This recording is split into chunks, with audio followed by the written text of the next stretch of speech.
Okay, so we introduced the mole. We introduced Avogadro's number.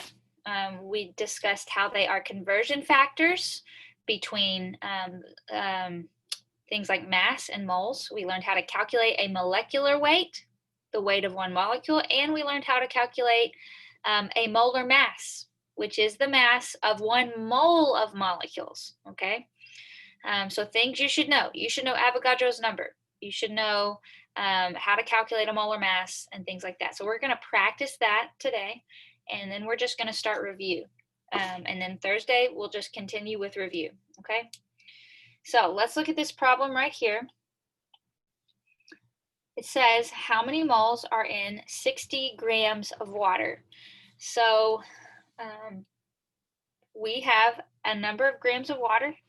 60 grams, we need to know how many moles that is. So how do we do that? Can anybody, I need to pull the chat up so I can see it, by the way. Hold on just a second.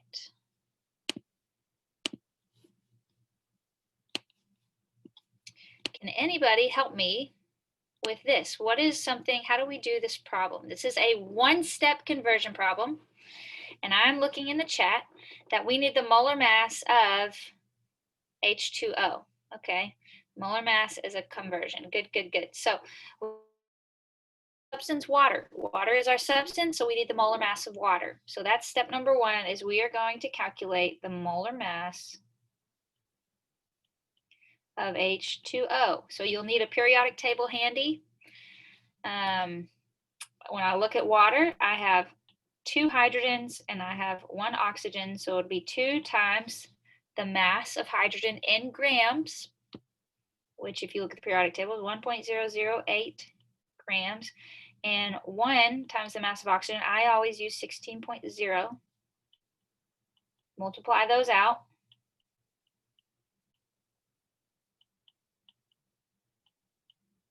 And you should get 18.016 grams. And your unit here is not just grams anymore. This is how many grams of water is in a mole. So it's grams per mole. So that is the molar mass of water in grams per mole. 1 mole of water weighs 18.016 grams. I'm going to shrink this down.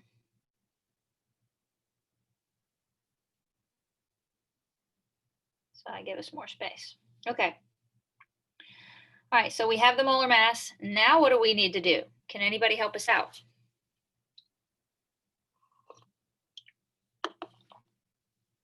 I'll rewrite this. 1 mole of water equals 18.016 grams of water, just in case that helps anyone.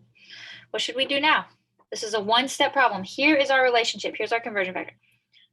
On the exam, we give us the mass of the elements that we need to calculate. Aaliyah, you're asking because that's what we had to do for lab yesterday. I will not make it be that technical for the exam. Okay, that was quite a bit of a headache yesterday for the lab. And so Aaliyah, it'll be a little bit different for the exam. We won't have to worry about, did you use 23.00 or 22.99? All right. Okay. Jenna gives us a tip here. Divide 60 grams by the molar mass. Okay, so we have 60 grams of water. That's where we're going to start. 60.0 grams of water. And I see here, if I use the molar mass of water, and I write it so that grams cancel, so essentially I'm dividing by 18.016 grams, and because I know that equals 1 mole of water, grams will cancel out, and I will convert to moles. I'll have units of moles. Yes, thank you, Kathleen. So, so now we just divide 60 divided by 18. Anybody want to do that for us? I can do it as well. I bet y'all are faster than me. 60 divided by 18.016. I got 3.33 moles. Okay, so as we mentioned last week, molar mass is the conversion factor between, I'll show you the slide that said that right here, this red text. It's a conversion between mass and number of moles. So that's what we just did. We calculated the molar mass and then we use it to convert between mass and moles. in this problem that we just worked, we started out with mass and we converted to moles. Well, molar mass also works the other way around. If I said you had 2 moles of water, how many grams is that? Okay, you can do that. And in fact, that's what the next part is. We're given a number of moles, different substance, and now we want to know how many grams it is. So now we're just going to work backwards, but we're still going to do the same thing. We're going to calculate a molar mass. This time it's actually much simpler. We don't even have to calculate it because we just have one element. We don't have a molecule or a compound. Okay, so how do we get the molar mass of iron this time? We don't have to calculate a single thing.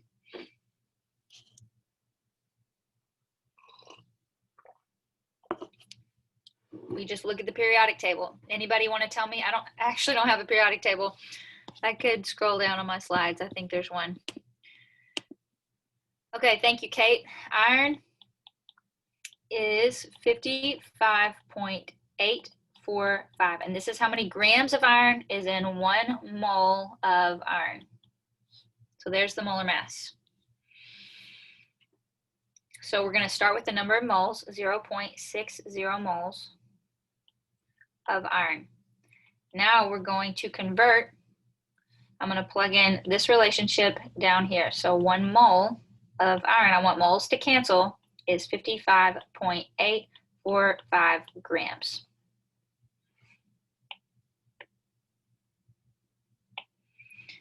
So we'll do 0.6 times 55. Should be right around 30.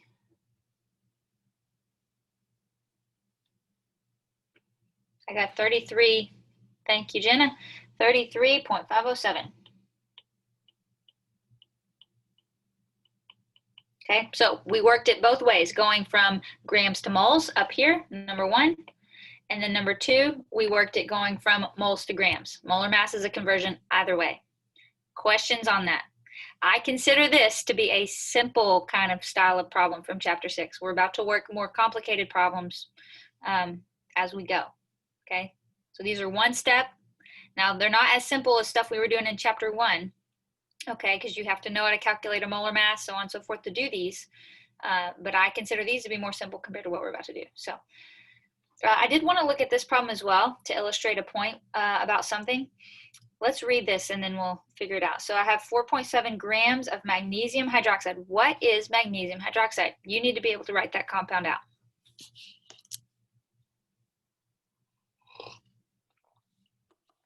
How do I write the formula for magnesium hydroxide?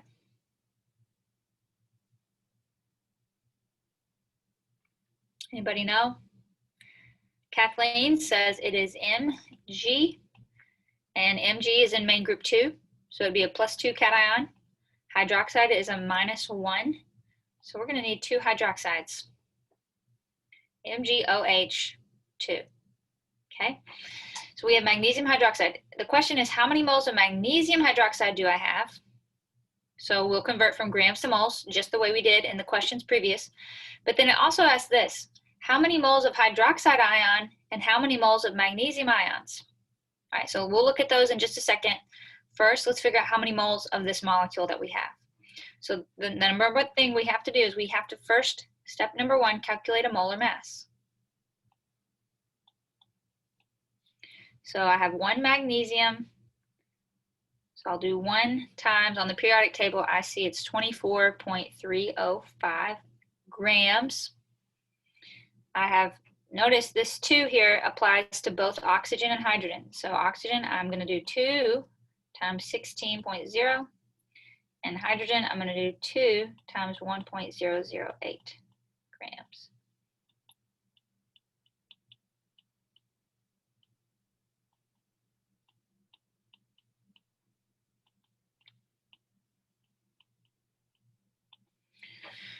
So then we'll add that up. Thank you, Jenna. 58, step ahead, 58.321 grams of magnesium hydroxide per 1 mole of magnesium hydroxide. Okay. So now we take the amount of grams we started with. The problem says we have 4.7 grams of MgOH2. And I want to convert. Here's my molar mass down here. I'm going to use this. I'm going to plug it in so that grams cancel. So I'm going to put grams on bottom, 58.321 58.321 grams of MgOH2 for every 1 mole of MgOH2. Now I know this is redundant and it requires more writing, but I like to write my substance in. I wrote it in right here, I wrote it in down here, and I wrote it in right here so that I know which element I'm talking about, because in the future and on the lab, there's times where you have a chemical reaction and you start out talking about substance A and you end up, which may be a reactant, and then you get your answer regarding substance B, and it's a different substance. So I like to write them in and label everything so that I know I cancel things properly. It just helps me be more accountable. So grams cancel, so 4.7 divided by 58.321.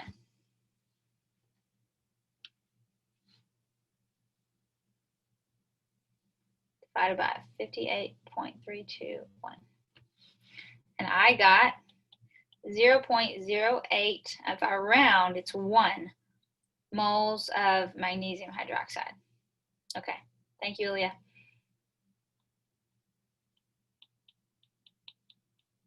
Okay, now that's one question. There are 3 questions here. We just answered question number 1. I'm gonna try to shrink some of this down.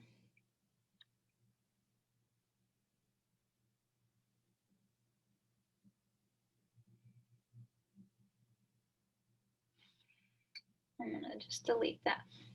Okay, now I have a little more space. So the second question, let's go back and read it, is right here. How many moles of hydroxide ion do you have? Well, let's take a second and look at this. I'm gonna start over here. So we have 0.081 moles of MgOH2. All right. Now the question is, if I have this many moles of magnesium hydroxide, how many moles of just the hydroxide ion do you have?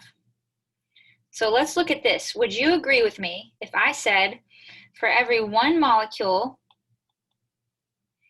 of MgOH2, I have 2 molecules, or I have 2 hydroxide ions. For every 1 molecule of MgOH2, I have 2 hydroxide ions. Would you agree with that statement? To create 1 molecule of MgOH2, you've got to have 2 hydroxide ions. Okay, that is true. How do I know? Because of this 2 right here. And then for every 1 molecule of MgOH2, not only do I have 2 hydroxide ions, and I have 1 magnesium 2+ cation, right? Is that right? Oops, I need the N there. Cation. So I have 2 hydroxide ions, I have 1 magnesium cation. Now, what if I make this statement? For every 1 mole of MgOH2 molecules, I have 1 mole, or sorry, 2 moles. It should be 2 moles.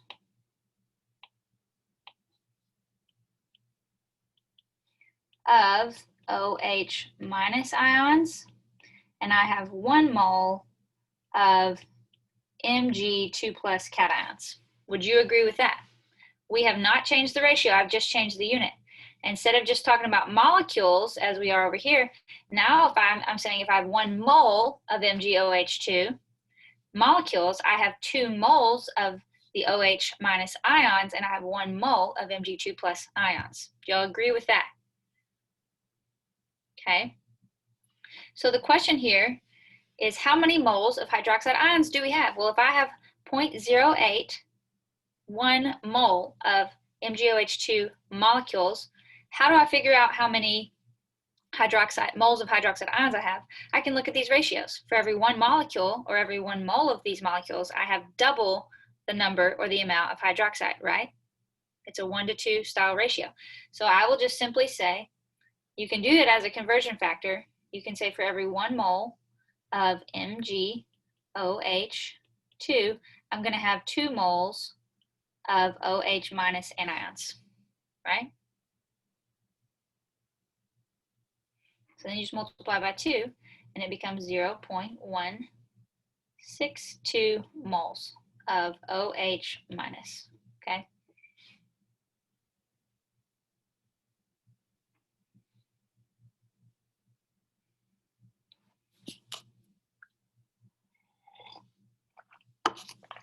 All right, what about the third question? How many moles of magnesium cations? Well, if I look at this statement right here, if I have 1 mole of magnesium hydroxide, I have 2 moles of my OH ions, and I have 1 mole of magnesium. So we don't have to do any calculating here. If I have 0.018 moles of the magnesium hydroxide, I have 0.018 moles of the magnesium cation. All right, it's a 1-to-1 mole ratio, in other words.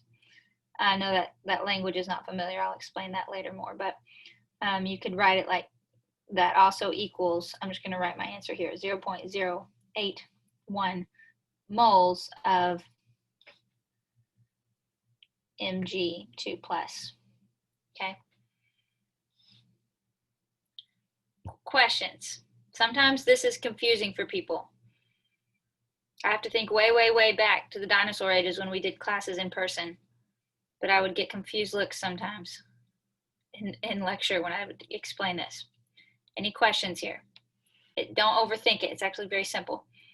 You're just looking at the subscripts within your molecule, okay?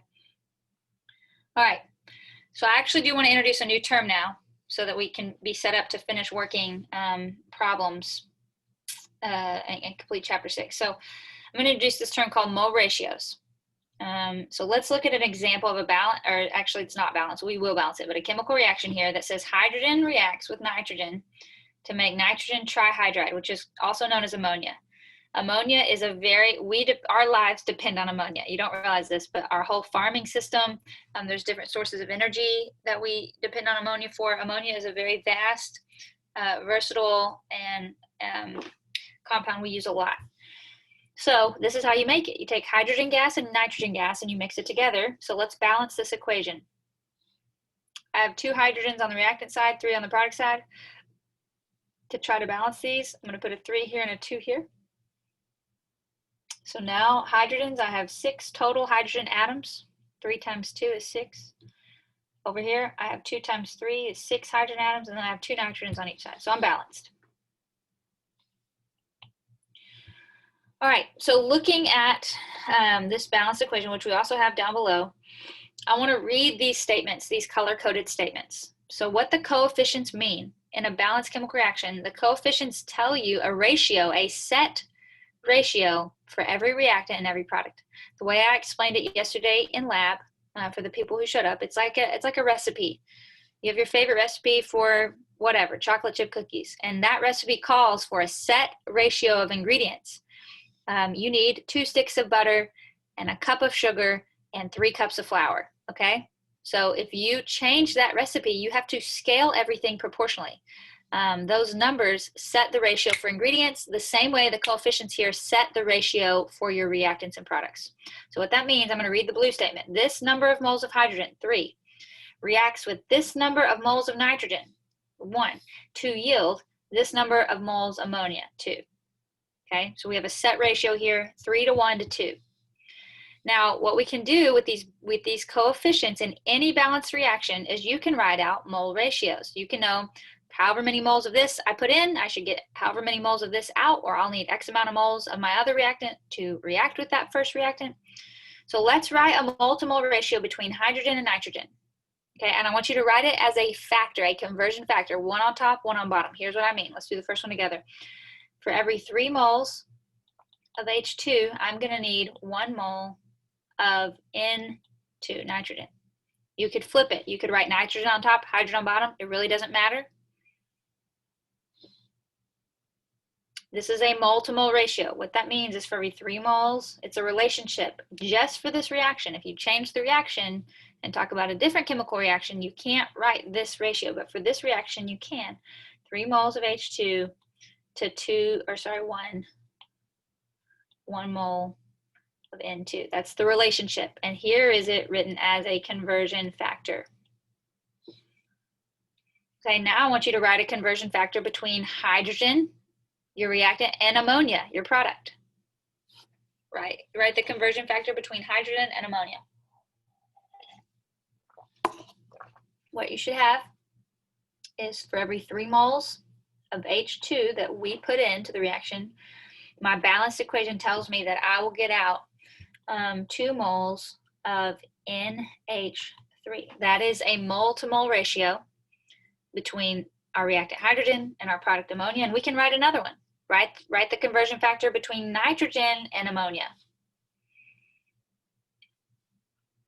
That one should look like this. For every 1 mole of N2, we should get 2 moles of NH3.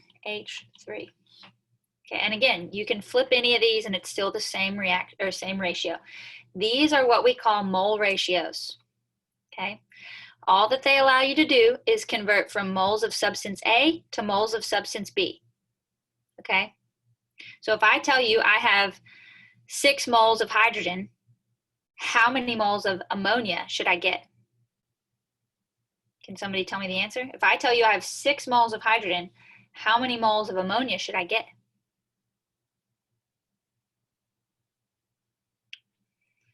Jenna said 3, but Seth is correct, it's 4. The ratio here is 3 to 2. So if I doubled my moles of hydrogen, I should double my moles of ammonia. So if I put in 6 moles of hydrogen, I should get out 4 moles of ammonia. Okay. If I tell you I have 5 moles of nitrogen gas and I have plenty of hydrogen, I don't have to worry about that amount, but I have 5 moles of nitrogen, how many moles of ammonia should I get?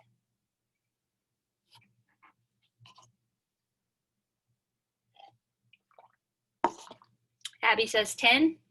Olivia says, yes, that's correct. Because it's a 1 to 2, if I have, it's double, I get double my product.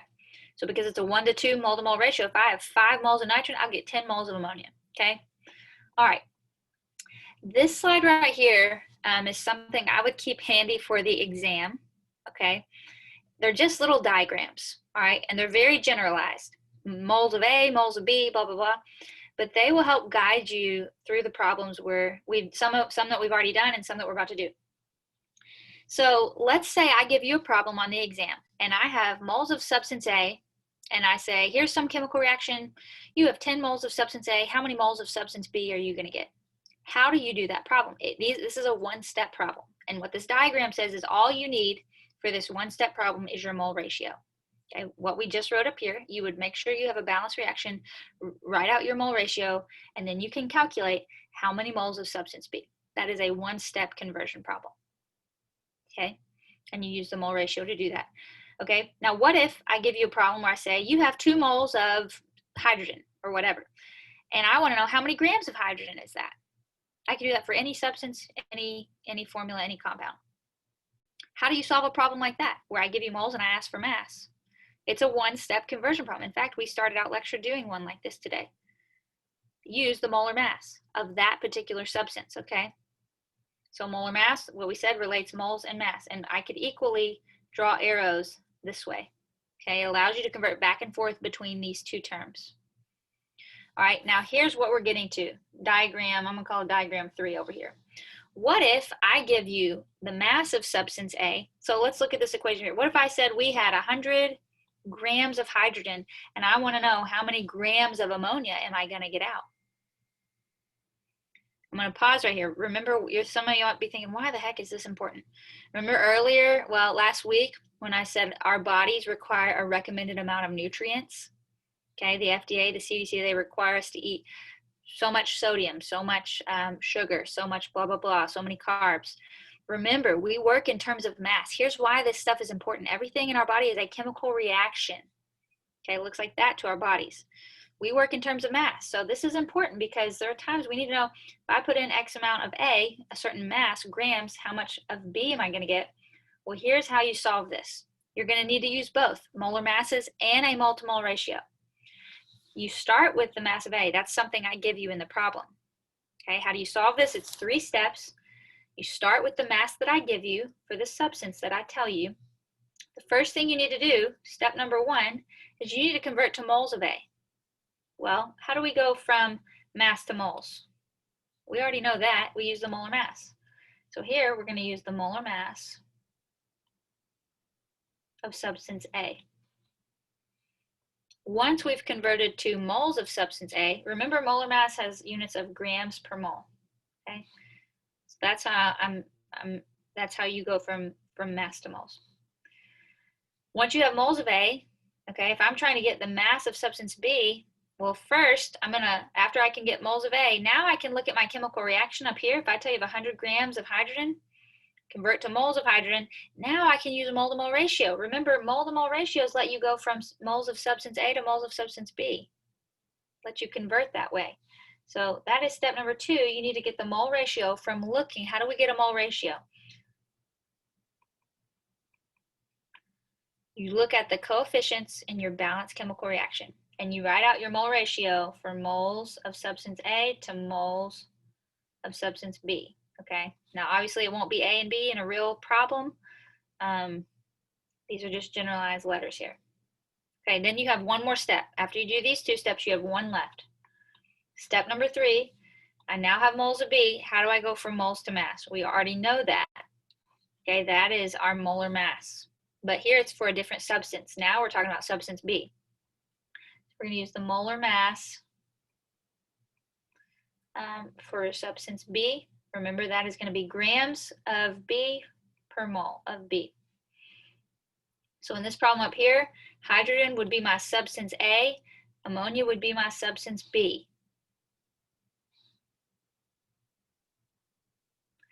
Questions on this diagram? I know it might seem a little abstract right now. We're about to put it into practice. In fact, the rest of the rest of lecture today, we're just going to work problems, okay? So again, I would keep this diagram handy. It'll tell you exactly how to solve problems step by step. Okay. Here we go. Let's work some problems now. It says this is how rust is made. You take iron, you let it oxidize. Anytime you've left something made of iron outside, you notice it gets rust on it. It's because there's oxygen outside and it is reacting, that iron is reacting with oxygen. Rust is Fe2O3, iron oxide. Okay. Let me ask you this. What is the charge on iron here? Can anybody tell me? This is a quiz. Quiz yourself. How do we know the charge on iron? Is it a +1, a +2, a +3? Kathleen says it's a +3. Caitlin says it's a +3. Y'all agree? Everybody's saying 3. How do we figure that? Y'all are correct. Iron here is a +3. How do we know that? Well, oxygen, what charge does oxygen carry as an anion? Always.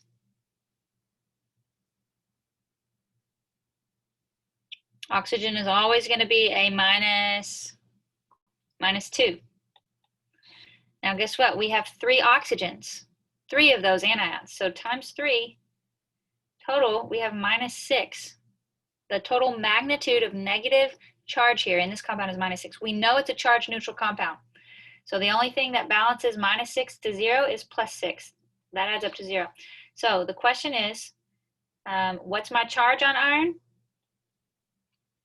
And how many do I have? Well, I know that I have 2 irons. So whatever the charge is, you multiply by 2. So what times 2 is +6? +3. Right? This matches the charge on iron. This matches the charge on oxygen. Okay? So that was a +3 there. All right, just a little quiz. Okay, how many moles? Let's read the problem. How many moles of rust are made from 7 moles of iron? So what kind of problem is this? Let's go up here. We are given moles of iron. So I'm going to erase a little bit. And we are asked for moles of rust. So here, iron is our substance A, rust, Fe2O3 is our substance B. So the way we do this is just a mole ratio. Here is our balance reaction.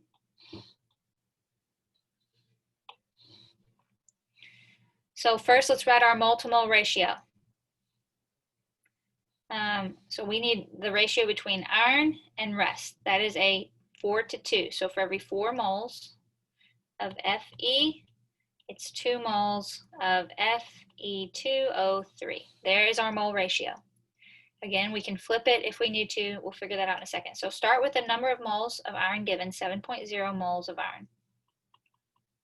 And I'm just going to convert to moles of rest. So I'm going to plug this in. I want moles of iron to cancel. So I'm actually going to write this part up here on bottom.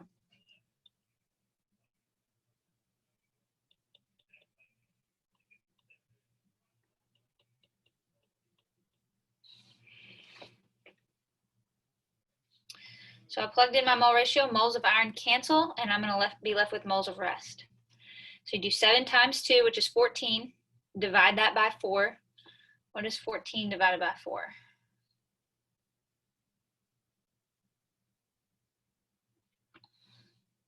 I got 3.5 moles of rest, Fe2 iron oxide.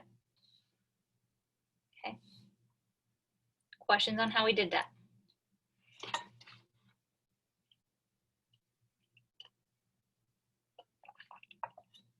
Okay, let's look at the next question. Okay, now it says how many moles of rest are made if we have, this time it doesn't give us moles of a reactant, it gives us grams of a reactant. So we have 83 grams of oxygen. How many moles of rest are we going to get? How do we do that? So that, let's look at our diagrams. It's going to tell us what we do.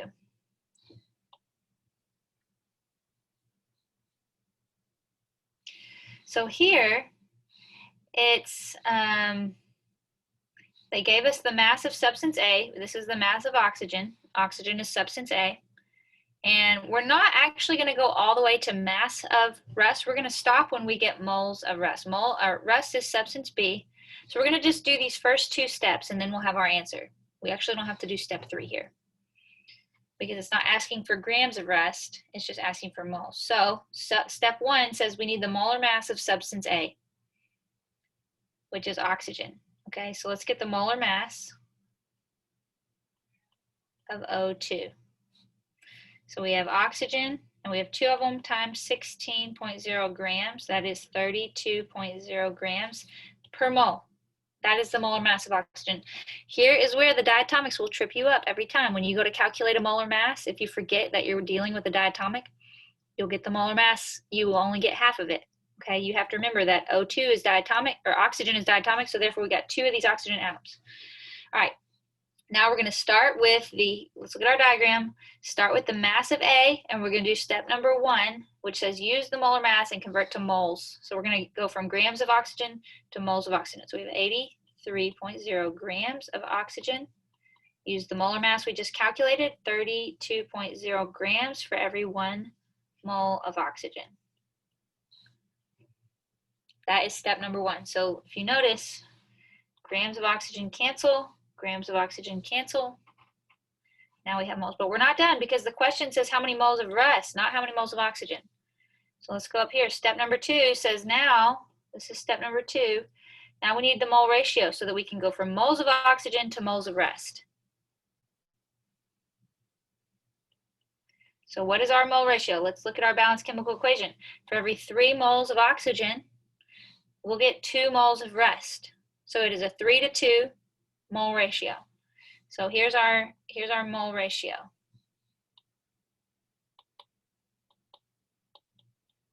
For every 3 moles of oxygen, 2 moles of the rest, which was the iron oxide, Fe2O3. And I was just looking at the coefficients in our balanced chemical equation to get that. So I'm going to plug that in. I want moles of oxygen to cancel. I want to be left with moles of rest. So I'm going to plug in 3 moles of oxygen down here, 2 moles of iron oxide rest on top. Now, moles of oxygen cancel, we'll have moles of rest. So you do 83 divided by 32. You're going to multiply by 2. And you're going to divide by 3, and you should have 1.7, if I round, it's 3 moles of rest. Starting out, we did a 1-step problem up here. Then we did a 2-step problem. This was a 1-step problem, 2-step problem. Guess what we're going to do next?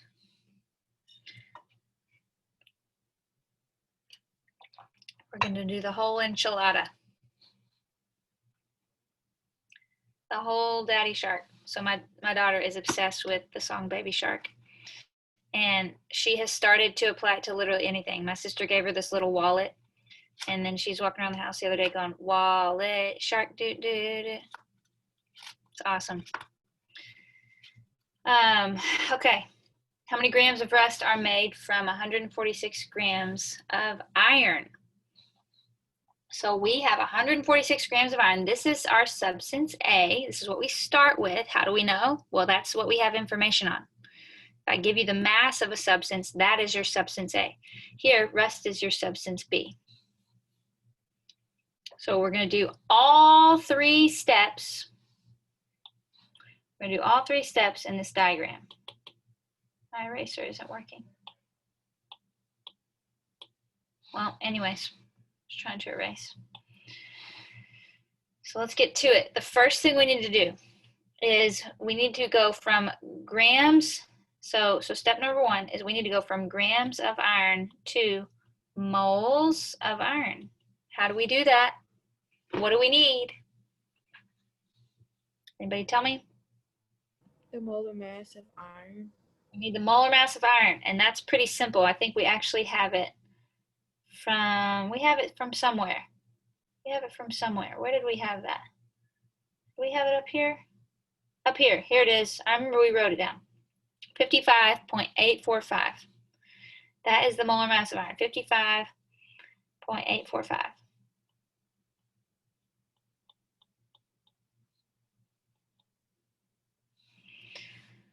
Okay, so step number 2 is we'll go from moles of iron to moles of rust, Fe2O3. And how are we going to do that? What do we need? Mole to mole ratio. Mole to mole ratio, which is 4 moles of iron, 2 moles of rust. So it's 4 moles of iron for every 2 moles of Fe2O3. And then lastly, I didn't leave room, did I?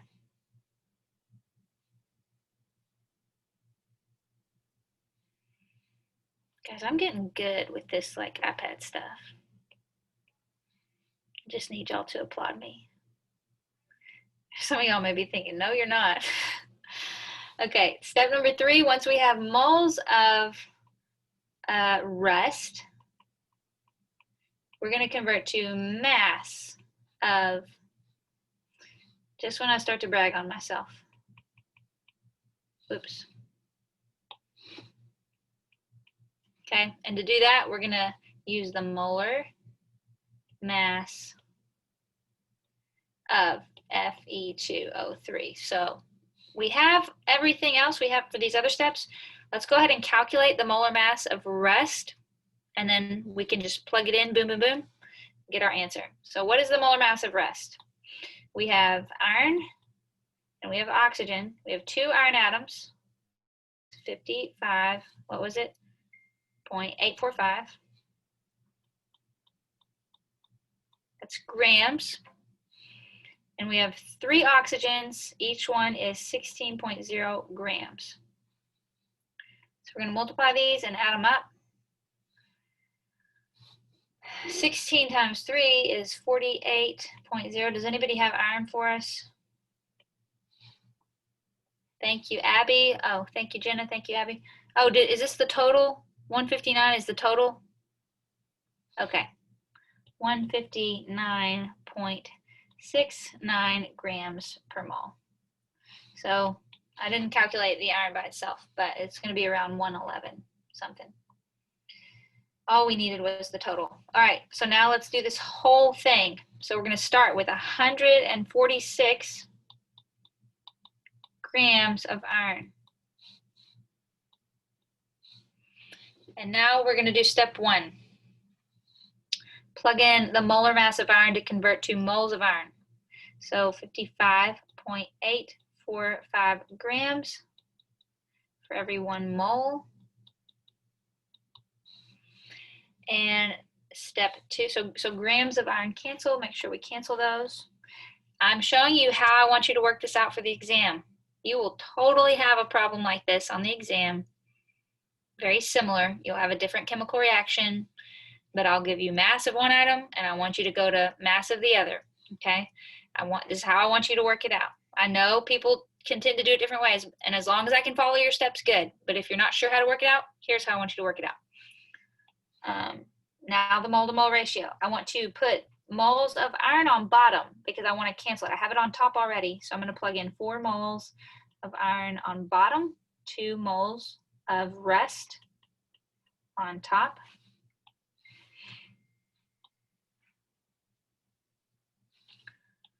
And then step number 3 is we're going to plug in the molar mass of rust. For every 1 mole of Fe2O3, it is 159.69 grams of rust. Notice whenever we plug in molar mass, it's a number of grams per 1 mole. It's always per 1 mole, okay? Up here we plugged in per 1 mole of iron. Sometimes people tend to go grab a coefficient from the balanced chemical reaction, and that's not correct. The number for molar mass, it's always the number of grams per 1 mole of that substance. So Jenna, I think, has our answer here, 208.75 grams. So you should have done 146 divided by 55.845 times 2 divided by 4, and then times the 159.69, and I think if Jenna is correct, it's 208.75 grams of Fe2O3. Okay, that's what I consider to be a more complicated problem. There's more steps here. We had a lot we had to calculate on the front end. Let me ask you this. What if instead of grams, I said, what if I said you had milligrams? What if I said you had like, I don't know, 1,406,000 milligrams of iron?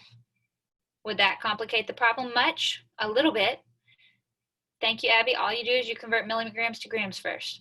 Or if I said you had this many kilograms of rust, sometimes big industries and big companies who make compounds and who make stuff, they work on scales of kilograms. Okay, NASA has to do all sorts of calculations like this for calculating rocket fuels and things like that. And they're going to work on scales of kilograms or larger.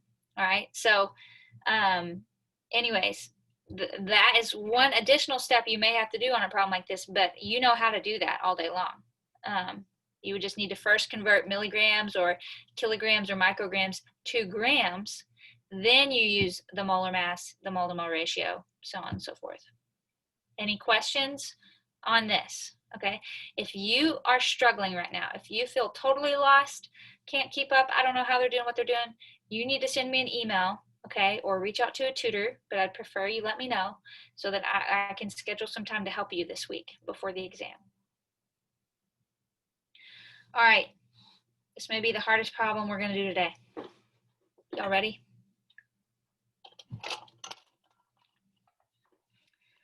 You need to make 100 grams of calcium oxalate. What in the world is oxalate? Well, I have it right down here for us. It is, let's write the formula. It is C2, I have 2 carbons. I have 4 oxygens, O4, and it's got a -2 charge. So it's kind of like a polyatomic. You need to make 100 grams of calcium oxalate. So what is calcium oxalate? Well, here's oxalate. Calcium oxalate would be what? I know calcium. Calcium is main group 2, so it would be Ca2+. So how do we just combine the 2? And I'll need 1 each, 1 cation, 1 anion here. So you have Ca, C2O4. That is calcium oxalate. Now, let me ask you, this is what we just did rocket science? You can do stuff like that, okay? If I ask you to do stuff like that, I will give you the information you need. You can write out the compound, all right? Now it says calcium chloride mixed with sodium oxalate reacts and gives us that product. It gives us calcium oxalate and sodium chloride. Well, we know sodium chloride all day long. Sodium chloride is just NaCl. But what is calcium chloride and what is sodium oxalate? Okay, here's our reactants. And then down here, these are our products. So we need to write a chemical reaction because the question says how many grams of sodium oxalate, this is one of our reactants, and how many grams of calcium chloride do you need? So they're giving us the amount of product that we get when we mix these reactants, and they want to know, well, how much of our reactants should we have started with? All right, so first let's write out I'm going to erase so we can actually read the problem here.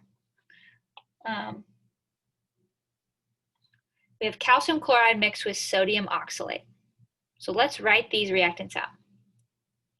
So calcium chloride, what is calcium chloride? It's calcium, which is 2 plus, chlorine is a -1. So you should have CaCl2. That is calcium chloride, and we're going to mix that with sodium oxalate. Let's write out the formula for sodium oxalate. Sodium is Na. It's a main group 1, so it's a +1 cation. Oxalate is over here, C2O4 with a -2 charge. C2O4 with a -2 charge. So if we're going to write a compound with these ions, how do we do that? You do the switch trick. We're going to need Na2, C2O4, just one of those. We'll need 2 cations to balance our 1 anion. All right, so I have calcium chloride and I have Na2, C2O4. All right, now this problem is hard because we're having to do all this work on the front end to even write our chemical equation. Right, but you can do it step by step. Now let's write our products. It says we're going to make calcium oxalate and sodium chloride. This is just a double displacement reaction. The cations and anions are switching places. So here's one of our products. We already got that. And we're going to get sodium chloride, NaCl.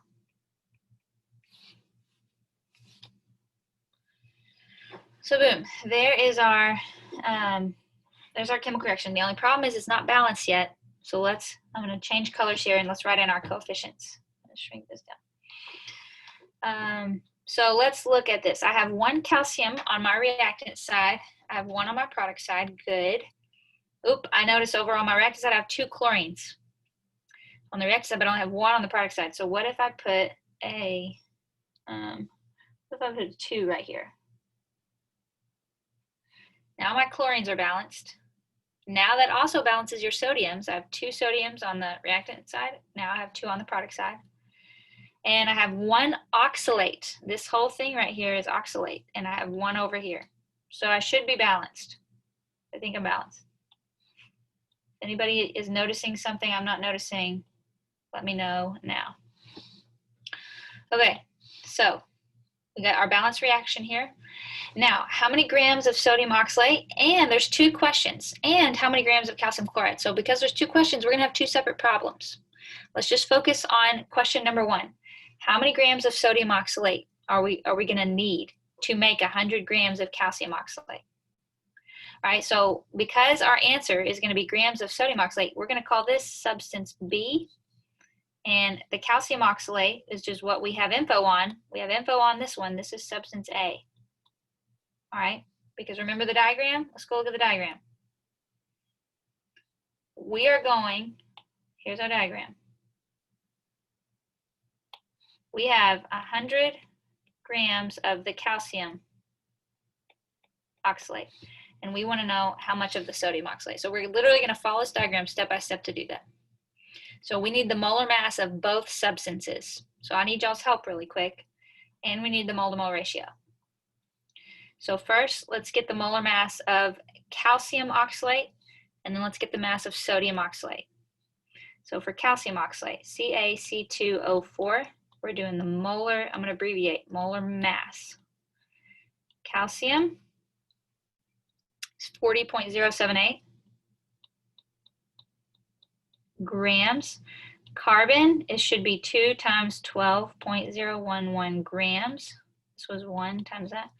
Oxygen is 4 times 16.0 grams. So I should have 40.078 plus 24.022 plus, is that 64.0 grams? Jenna said she got 128. Check again, Jenna. I think it's going to be higher than that because 64. Oh, no, I think you're right. I think you're absolutely right. Sorry. 64 and 40 is 104 plus 24. So 128. Sorry, Jenna. 0.1. We'll just round here. 0 grams. All right. Now let's do the same thing, but for sodium oxalate. I'm going to cram it in. NaC2O4. So guess what? These things will be the same because these are oxalate.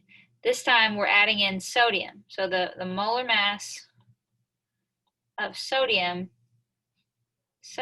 we just have one sodium ion, and it is 1 times 22 point, we'll say 99. So we're going to do 22.99 plus, what was oxalate? 24.022 and 64, I think should be 88.022. So we'll do 22.99 plus 88.022. This is your oxalate. When you add those up, what do you get? 134.002 grams per mole. And that is also per mole. So I'm going to box these in. I'm going to make this a little thicker. Here are our molar masses that we need for calcium and sodium oxalate.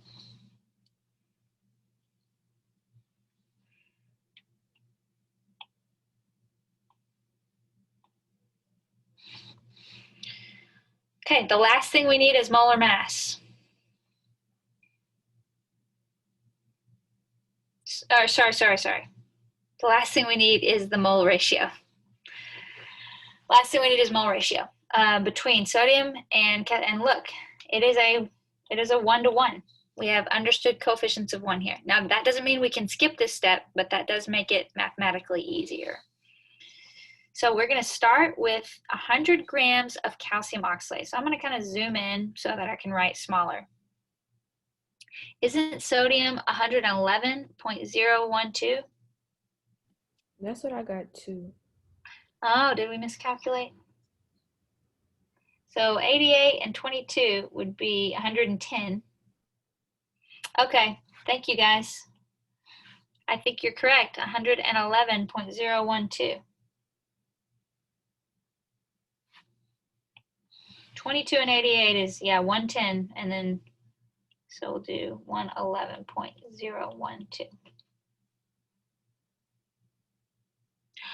Oh, Jenna, good catch. Good catch. So if y'all are reading the chat, we wrote the equation wrong. We have it correct in our, look, we have Na2 with oxalate, and down here, I forgot the 2. See how these problems can easily go awry? Be careful on the exam. Na2, so it should be 2, which means this is incorrect. That should be like rough, I don't know exactly in my head, but I think Jenna had it right. So 134.002. Honestly, I'm sometimes glad we make these little mistakes to remind us how easily that can happen and to be careful when we go about it. Okay, any other thoughts? Are we good? Everybody good? Everybody on the right track? Okay. All right, so we're going to start with 100 grams. I'm going to start my problem right here. 100 grams of CaC2O4. This is the calcium oxalate. And I'm going to use the molar mass of calcium oxalate, which we calculated first, and I'm going to convert to moles of calcium oxalate. So I'm going to plug in 128.10 grams for every 1 mole. And remember, this is CaC2O4. We can't see your screen. Well, we can't see what you're writing. We can see the screen, we can't see what you're writing. Did it glitch? Let me stop share and reshare.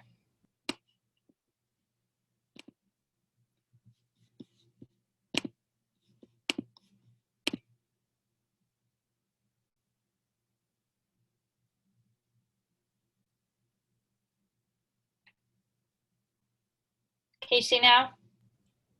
Yes. Okay, good deal. Thank you for letting me know. Oops.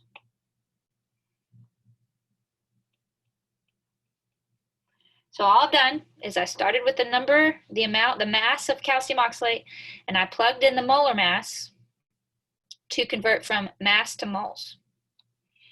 So let's cancel out the units that cancel. Grams of calcium oxalate cancel.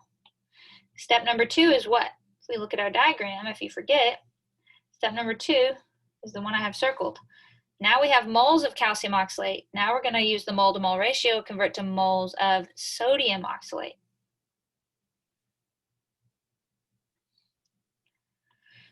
And our mole to mole ratio is this. For every 1 mole of calcium oxalate, I will get, or I needed to put in 1 mole of sodium oxalate. 1 mole. Now, look, the numbers, I get it. You're multiplying by 1, you're dividing by 1. You can even skip this step in your calculator. You don't even have to put in times 1 divided by 1. But you have to write this, okay? People, here's what's going to happen on the exam. People are going to skip this step because, oh, it's 1 to 1, it doesn't matter. It does matter. Why? Because the units are what matter, okay? We are no longer talking about calcium oxalate. And to see how the units change, you have to write this step in. Never, ever, ever skip the mole to mole ratio, even if it's 1 to 1. Okay, don't do it. So that's step number 2. Step number 3 is now we have moles of sodium oxalate, but the question says how many grams. So how do we go from moles to grams? We use the molar mass, this time, of sodium oxalate, and that is 134.002. So I'm going to write for every 1 mole, I plug it in on the bottom because I want moles to cancel. We have 134.002 grams. And moles of sodium oxalate cancel here. Oh, we got a chat, I think. Okay. So once you do this, I'm getting answers in. 100 grams divided by 128.1. You can do the times 1 divided by 1, or you can skip that. And then times 134.002. And it looks like everybody is getting some agreement, 104.61 grams of Na2C2O4, sodium oxalate. Now, you want to know the bad news? That's half the problem. Because it says also how many grams of calcium chloride. Woo! Half the problem. And I did not leave us any more room. I guess we can continue down here. So we're going to do this other part of the problem. And honestly, after that, we're done with chapter 6. Now, this is going to be pretty much almost very similar to what we just did, but instead of converting to sodium oxalate, we're converting to calcium chloride. If you, wait, is that right? Yeah, calcium chloride. So calcium chloride is right here. The mole to mole ratio is still what? For every 1 mole of calcium oxalate that I get, that means I put in 1 mole of calcium chloride. So it's a 1 to 1 mole ratio. The only thing that's different is going to be your final step. Instead of plugging in the molar mass of sodium oxalate, you're going to plug in the mass of calcium chloride. Everything else will be the same. Okay, Jenna says the molar mass of calcium chloride is, she already calculated it for us. That's the first thing we had to do, is calculate the molar mass of CaCl2. And she said she got 110.984 grams per mole. Okay, and remember to do that. You would do 1 calcium, so that'd be 1 times the 40.078 grams. You would do for chlorine 2 times 35.453 grams. You'd multiply those out, add them up, and you should get 110.984. So everything's going to be the same. Step 1, 2, and 3 are all going to be the same, but I'm going to show you how to write it out. So we have 100 grams of the calcium oxalate. We still need to convert to moles first, so you plug in that molar mass.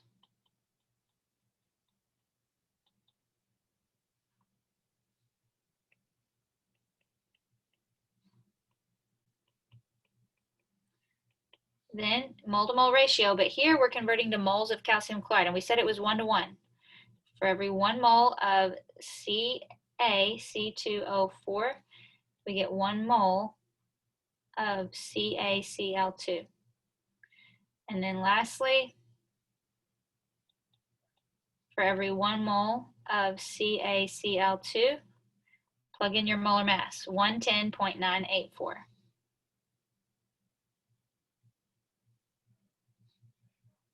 So you see how everything was literally the exact same except for your last 2 steps.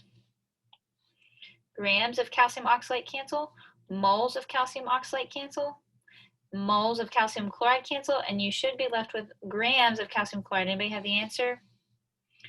86.64 grams of CaCl2.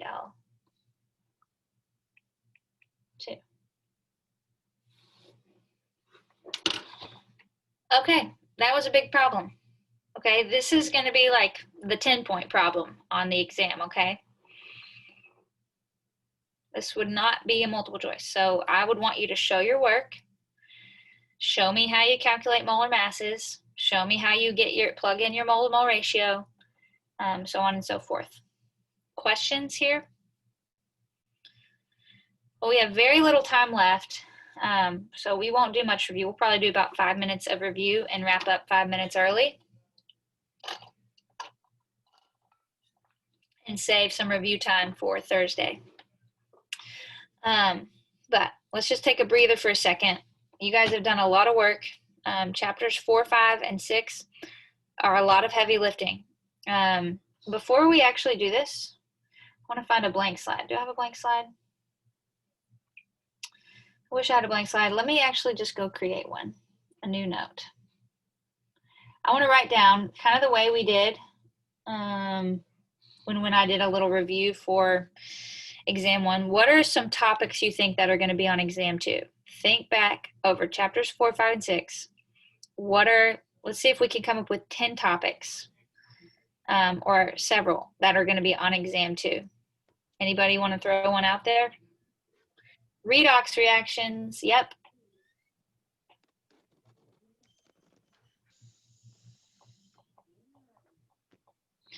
Okay, molecular compounds.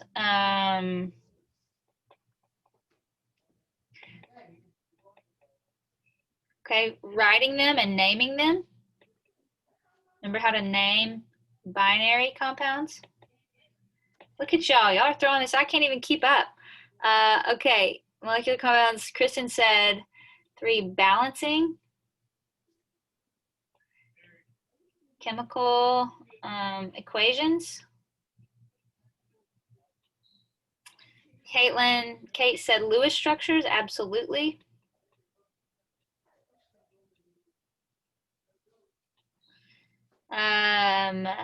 Caroline also said oxidation numbers. I'm going to put that with redox reaction.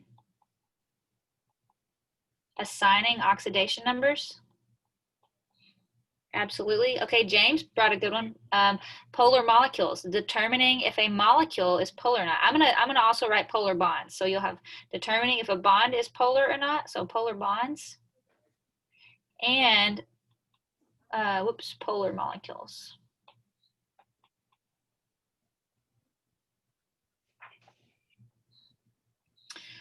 Allison, Lewis structures, we got that. Ionic compounds. So Jenna, yes, technically that's kind of built in inherently, because if I give you a chemical reaction that has some ionic compounds, you know how to write those. I'm not going to ask you to name them necessarily like I did on exam 1, but you still need to know how to do that. So I'm going to kind of put a little pivot in here, a little arrow, and say indirectly you will have ionic compounds. Don't forget how to name those and how to write those.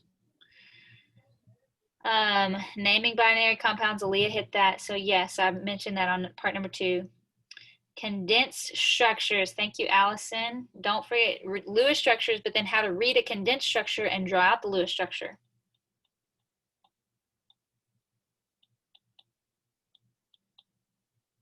That was the whole lab we did on mastering chemistry.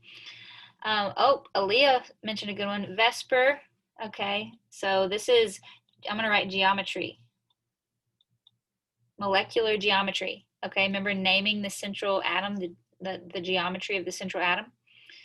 Electronegativity, Aaliyah, I'm gonna in parentheses put that under polar bonds and molecules. That idea is built in with this. And how to calculate an electronegativity difference. That's how you determine if a bond is polar or not. So molecular geometry, we'll write VSPER. Valence shell, oops, we spelled it wrong. It's valence shell electron pair repulsion, VSEPR. What else?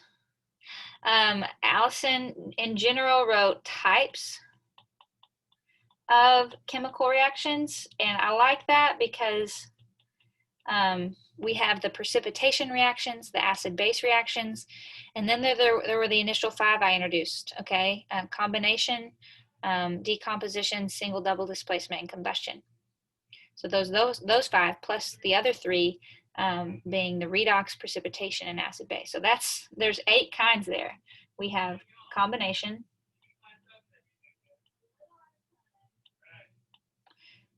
we have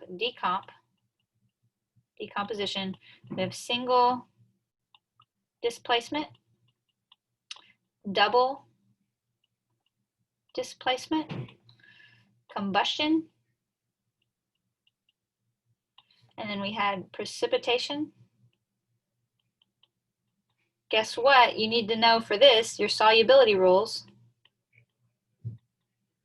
You'll have that chart freely available for the exam.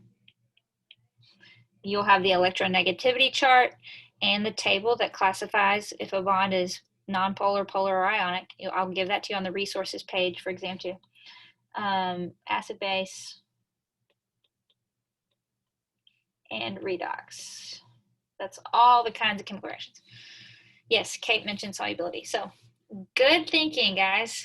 This is a lot. And then number 9 is all the mole to mass relationships.